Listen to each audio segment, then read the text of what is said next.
আসসালামু আলাইকুম। আন্তর্জাতিক সর্বশেষ আপডেট সংবাদে আপনাকে স্বাগতম। শুরুতেই জানিয়ে দেব সংবাদ শিরোনাম। শুরুতে জানিয়ে দেব ইসরায়েলের সঙ্গে ইরানের যুদ্ধ, যা বলছেন ইরানের প্রেসিডেন্ট। জানিয়ে দেব লেবাননে বিপর্যস্ত হচ্ছে ইসরায়েল, এটি মাত্র কেবল প্রথম রাউন্ড, বলছেন হিজবুল্লাহর মুখপাত্র। এদিকে কাতার সফরে গেছেন মাসুদ পেজেশকিয়ান, ইরানকে অস্থিতিশীল করলে কঠোর জবাব দেওয়া হবে, হুঁশিয়ারি করছে কাতারের আমির। এছাড়া রয়েছে সত্য এবার প্রকাশ্যে এলো, ইসরায়েল স্বীকার করছে কিছু ইরানি ক্ষেপণাস্ত্র বিমান ঘাঁটিগুলোতে আঘাত হেনেছে। সর্বশেষ জানিয়ে দেব ইরানের অপারেশন ট্রু প্রমিস 2 সম্পর্কে ডোনাল্ড ট্রাম্পের বিবৃতি। এতক্ষণ শুনছিলেন সংবাদ শিরোনাম, এবারে বিস্তারিত। ইসরায়েলের সঙ্গে ইরানের যুদ্ধ, যা বলছেন ইরানের প্রেসিডেন্ট। ইরানের প্রেসিডেন্ট মাসুদ পেজেশকিয়ান বলছেন তার দেশ ইসরায়েলের সঙ্গে যুদ্ধ চায় না, তবে ইসরায়েল যদি ফিলিস্তিন এবং লেবাননে সামরিক অভিযান বন্ধ না করে তাহলে ভবিষ্যতে ইরান আরও কঠোর প্রতিক্রিয়া জানাবে।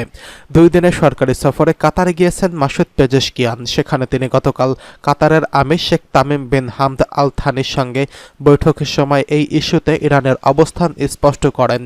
বৈঠকের শেষে অপেক্ষমান সাংবাদিকদের প্রশ্নের উত্তরে ইরানের প্রেসিডেন্ট বলেন, আমার এই সফরের প্রধান উদ্দেশ্য দুটি। প্রথমত, দ্বিপাক্ষিক স্বার্থ এবং বাণিজ্যিক সংক্রান্ত বিভিন্ন ইস্যুতে কাতারের সঙ্গে ইরানের সম্পর্ককে আরও দৃঢ় করা, এবং দ্বিতীয়ত, মধ্যপ্রাচ্যের সাম্প্রতিক পরিস্থিতি নিয়ে কাতারের আমিরের সঙ্গে মতবিনিময়।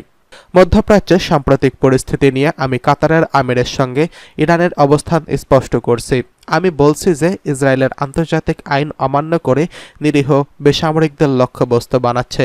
তারা যদি এই তৎপরতা থেকে সরে না আসে তাহলে ভবিষ্যতে তাদেরকে আরও কঠিন প্রতিক্রিয়ার মুখোমুখি হতে হবে। প্রসঙ্গত, ইরান ও ইসরায়েল মধ্যপ্রাচ্যের 2 চিরবৈরী দেশ। এই বৈরিতা আরও বৃদ্ধি পায় 2023 সালে হামাস ইসরায়েল যুদ্ধ বাধার পর থেকে। 2023 সালে 7ই অক্টোবর ইসরায়েলের ভূখণ্ডে অতর্কিত হামলা চালিয়ে 1200 জনের হত্যার পাশাপাশি 242 জনকে জিম্মি হিসেবে ধরে নিয়ে যায় হামাস এবং তার মিত্রগোষ্ঠী প্যালেস্টাইনিয়ান ইসলামিক জিহাদের যোদ্ধারা। এই হামলার জবাব দিতে জিম্মিদের উদ্ধার করতে ওই দিন থেকেই গাজায় অভিযান শুরু করে ইসরায়েলের প্রতিরক্ষা বাহিনী আইডিএফ, যা এখনও চলছে। বুধবার যারা হতাহত হয়েছেন তাদের সংখ্যা হিসেবে ধরে এক বিবৃতিতে বৃহস্পতিবার গাজার স্বাস্থ্য মন্ত্রণালয় জানিয়েছে, ইসরায়েলি বাহিনী গত প্রায় 1 বছরের অভিযানে গাজায় প্রাণ হারিয়েছেন 41,679 জনের, আহত হয়েছেন 96,625 জন। লেবাননে বিপর্যস্ত হচ্ছে ইসরায়েল, হিজবুল্লাহর মুখপাত্র বললেন এটি কেবল প্রথম রাউন্ড। লেবাননে ইসলামী প্রতিরোধ আন্দোলন হিজবুল্লাহর গণমাধ্যম বিভাগের প্রধান মোহাম্মদ আফিক বলছেন, ইহুদিবাদী ইসরায়েলকে পিছু হটানোর জন্য তাদের কাছে পর্যাপ্ত যোদ্ধা, অস্ত্র ও গোলাবারুদ রয়েছে। গতকাল দক্ষিণ লেবাননের মারুন আর রাশ এবং ওদাইসা শহরের হিজবুল্লাহর প্রতিরোধমূলক হামলায় বহু সংখ্যক ইহুদিবাদী সেনা হতাহত হওয়ার পর আফিফ সাংবাদিকদের এই কথা বলেছেন। তিনি বলেন, শত্রুদের আমরা আশ্বস্ত করছি যে এটি কেবলমাত্র প্রথম রাউন্ড।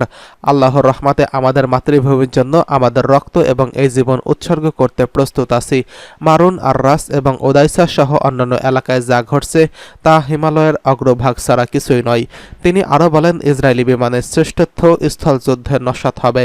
এদিকে ব্রাসেলস ভিত্তিক সামরিক ও রাজনৈতিক বিশ্লেষক এলিজাহ ম্যাগনেনিয়ার বলছেন, ইসরায়েল অবরুদ্ধ গাজা উপত্যকায় হামাসের সামনে যা প্রতিরোধের মুখে পড়ছে তার তুলনায় দক্ষিণ লেবাননে অনেক বেশি প্রতিরোধের মুখে পড়বে, কারণ হিজবুল্লাহ যোদ্ধারা আরও বেশি প্রস্তুত এবং অনেক বেশি প্রশিক্ষিত ও অস্ত্রসজ্জিত।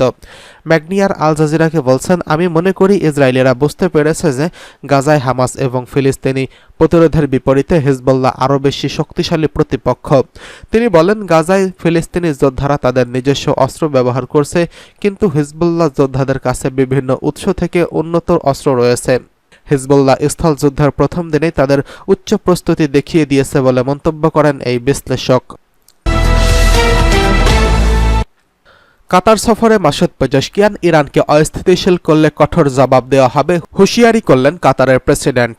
ইসরায়েলের ভূখণ্ডে ব্যালিস্টিক ক্ষেপণাস্ত্র হামলার মধ্যে কাতার সফরে গেলেন ইরানের প্রেসিডেন্ট মাসুদ পেজেশকিয়ান।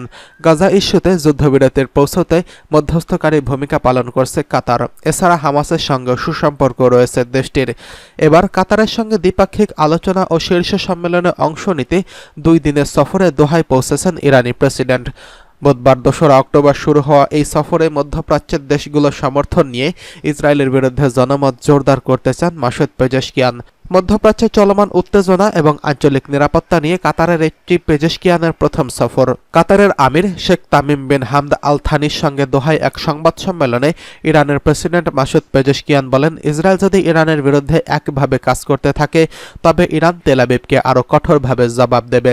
যুক্তরাষ্ট্র ও ইউরোপীয় ইউনিয়নের উদ্দেশ্যে পেজেশকিয়ান বলেন, ইরানকে অস্থিতিশীল না করতে ইসরায়েলকে বারণ করুন, কারণ এর মারাত্মক পরিণতি হতে পারে। এর আগে কাতার সফরে যাত্রার আগে পেজেশকিয়ান বলেন, আমরাও শান্তি ও নিরাপত্তা চাই। ইসরায়েল তেহরানে হানিয়াকে হত্যা করছে। ইউরোপ ও যুক্তরাষ্ট্র বলছে, যদি আমরা ব্যবস্থা না নেই তবে 1 সপ্তাহের মধ্যে গাজায় শান্তি ফিরে আসবে।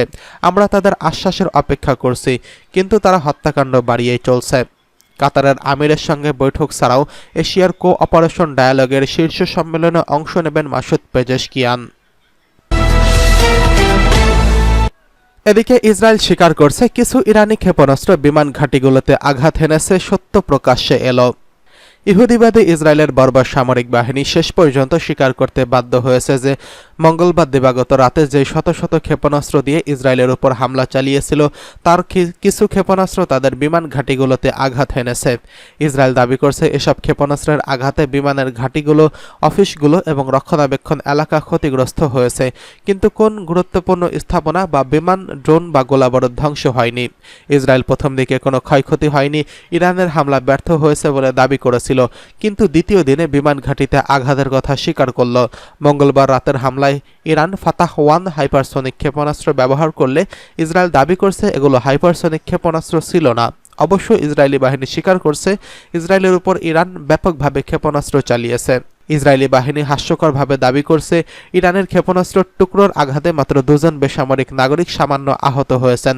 ইসলামী প্রজাতন্ত্র ইরান এই হামলা চালানোর পর পরিষ্কার জানিয়েছে যে তারা কোনো বেসামরিক লক্ষ্যবস্তুতে আঘাত করেনি, বরং ইসরায়েলের সামরিক ঘাঁটি, বিমান ঘাঁটি এবং গোয়েন্দা সদর দপ্তর লক্ষ্য করে হামলা চালানো হয়েছে।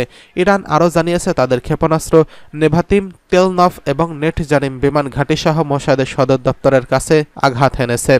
সেক্ষেত্রে তেল আবিবে শুধুমাত্র 2 জন বেসামরিক ব্যক্তি কিভাবে আহত হয়েছেন তা স্পষ্ট নয়। এছাড়া বিভিন্ন মাধ্যমে ছড়িয়ে পড়া ভিডিওতে দেখা গেছে, ইসরায়েলের রাজধানী সহ বিভিন্ন শহরের উপর বৃষ্টির মতো ইরানি ক্ষেপণাস্ত্র পড়ছে, কিন্তু সেসব ক্ষেপণাস্ত্রের আঘাতে ইসরায়েলে তেমন কোনো ক্ষয়ক্ষতি হয়নি বলে দখলদার রাজ্যে দাবি করছে, তা হাস্যকর দাবি। বর্বর ইসরায়েলি সেনা এবং বেসামরিক কর্মকর্তাদের বক্তব্য থেকে বোঝা যাচ্ছে যে তারা ক্ষয়ক্ষতির বাস্তব চিত্র গোপন করার চেষ্টা করছে। ইসরায়েলি গণমাধ্যম সেখানে একটি ক্ষেপণাস্ত্র ফাঁকা মাঠে আঘাত হানার ছবি দেখাচ্ছে, কিন্তু বিমান ঘাঁটিতে আঘাতের ফলে কি প্রভাব পড়েছে সেসবের ছবি দেখাচ্ছে না। ইরান বলছে তাদের হামলা শতকরা 90% সফল হয়েছে। এদিকে ইরানের অপারেশন ট্রু প্রমিস সম্পর্কে ডোনাল্ড ট্রাম্পের বিবৃতি। ইহুদিবাদী ইসরায়েলের নিরাপত্তা ও সামরিক স্থাপনাগুলোর উপর ইরানের ক্ষেপণাস্ত্র হামলার প্রতিক্রিয়ায় সাবেক মার্কিন প্রেসিডেন্ট ডোনাল্ড ট্রাম্প এবং বর্তমান রিপাবলিকান প্রার্থী ডোনাল্ড ট্রাম্প দাবি করেছেন, তিনি প্রেসিডেন্ট থাকাকালে এই অবস্থা ঘটত না। ট্রাম্প আরও এক দাবি করেছেন, বিশ্ব নিয়ন্ত্রণের বাইরে চলে গেছে। পার্স টুডে জানিয়েছে, ট্রাম্প দাবি করছেন, ইসরায়েলি অপরাধযজ্ঞের বিরুদ্ধে ইরানের শক্তিশালী জবাব হোয়াইট হাউস কর্মকর্তাদের হতভম্ব করে দিয়েছে। সাবেক এই মার্কিন প্রেসিডেন্ট বলেন, আমেরিকার এই মুহূর্তে কোনো নেতা নেই এবং কেউ আমাদের দেশকে নিয়ন্ত্রণ করতে পারছে না। আমাদের একজন ব্যর্থ প্রেসিডেন্ট আছেন, তার আছে একজন ভাইস প্রেসিডেন্ট যিনি অফিসে থাকে অনুপস্থিত। এই ভাইস প্রেসিডেন্ট এদিক সেদিক ঘোরাঘুরি করে তহবিল সংগ্রহ করে বেড়াচ্ছেন। দেশের শীর্ষ নেতৃত্বে কারো উপস্থিতি নেই এবং বাইডেন ও হ্যারিসের কারোই জানা নেই দেশে বা বিশ্বে কি ঘটছে।